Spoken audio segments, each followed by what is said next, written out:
Hello friends, welcome to MK knowledge and awareness.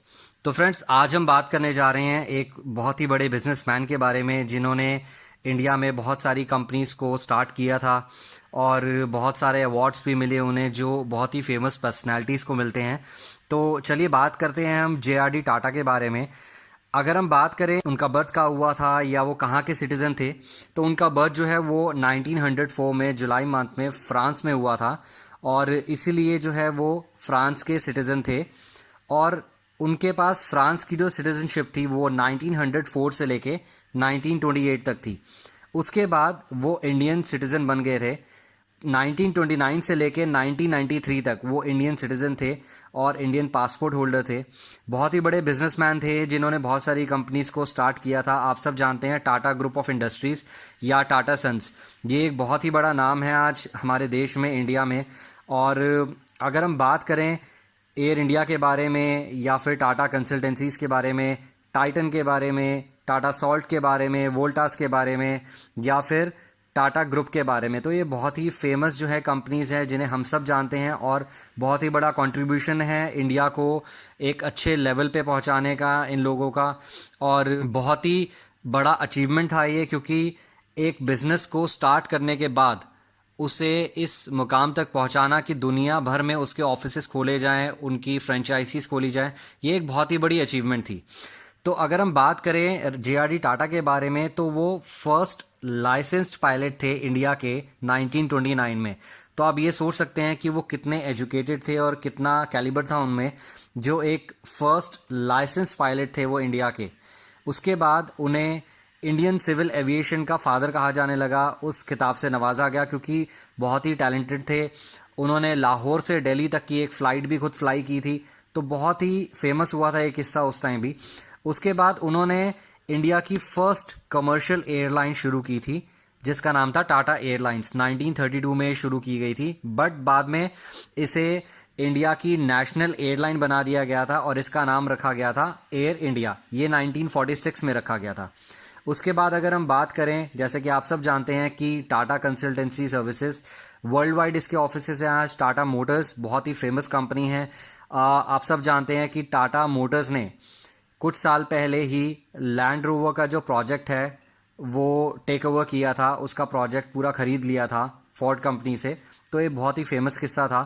और आप सब जानते हैं कि जे.आर.डी. टाटा के अंडर जब उन्होंने चेयरमैनशिप ली थी टाटा ग्रुप की, तो उस टाइम पे जो टोटल एसेट्स थे इस कंपनी के वो थे $100 मिलियन। बट उसके कुछ सालों बाद इस कंपनी की टोटल जो एसेट्स थी वो बढ़ के $5 बिलियन हो गया था। आप सब सोच सकते हैं कि कितनी मेहनत या कितना डेडिकेशन उन्होंने दिखाया होगा अपनी कंपनीज को इतना राइज करने में।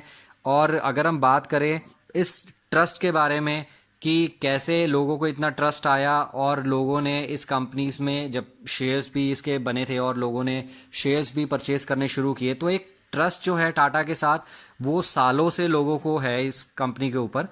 उसके बाद जे.आर.डी. टाटा की गाइडेंस में ही एक ट्रस्ट बनाया गया। एशिया का जो फर्स्ट कैंसर हॉस्पिटल था, Tata memorial centre of cancer research and treatment, ये बॉम्बे में, उस टाइम के बॉम्बे में, जिसे आज मुंबई कहा जाता है, 1941 में बनाया गया था।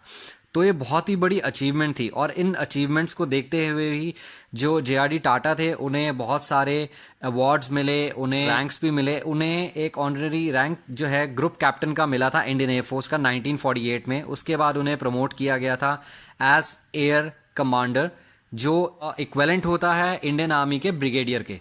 उसके बाद उन्हें प्रमोट किया गया था 1966 में और उसके बाद वो फिर से प्रमोट हुए थे 1974 में एज एयर वाइस मार्शल।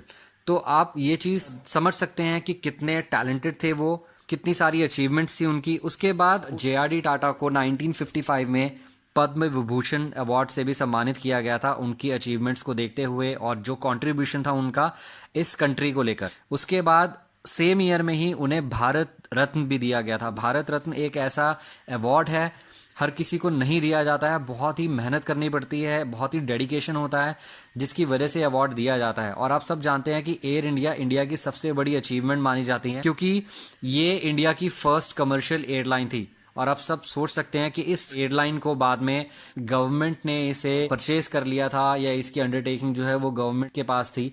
उसके बाद ये जो है नेशनल एयरलाइन है। जैसे हर कंट्री की अपनी नेशनल एयरलाइन होती है, वैसे ही एयर इंडिया नेशनल एयरलाइन है आज तक।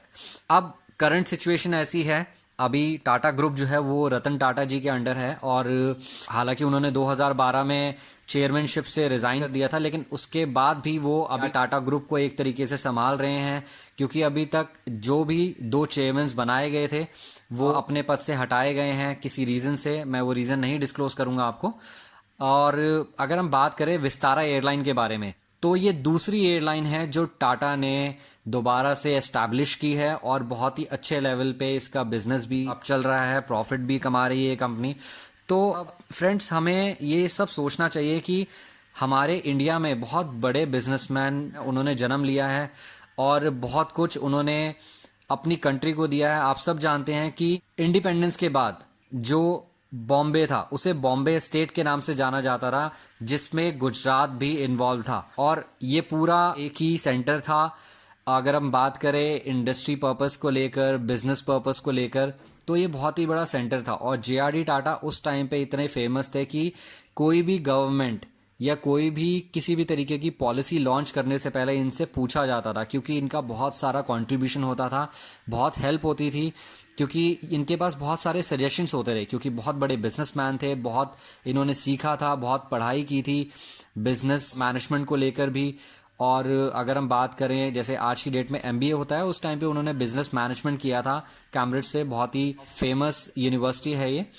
तो बहुत कंट्रीब्यूशन रहा है इनका इंडिया को बढ़ाने में, इंडिया की हेल्प करने में, पॉलिसीज बनाने में, और सेम वही कंट्रीब्यूशन जो है वो रतन टाटा जी का भी है आज की डेट में। तो फ्रेंड्स, मैं कोशिश करूंगा कि आपको रतन टाटा जी के बारे में भी कुछ इन्फॉर्मेशन दे पाऊं अपनी अगली वीडियो में।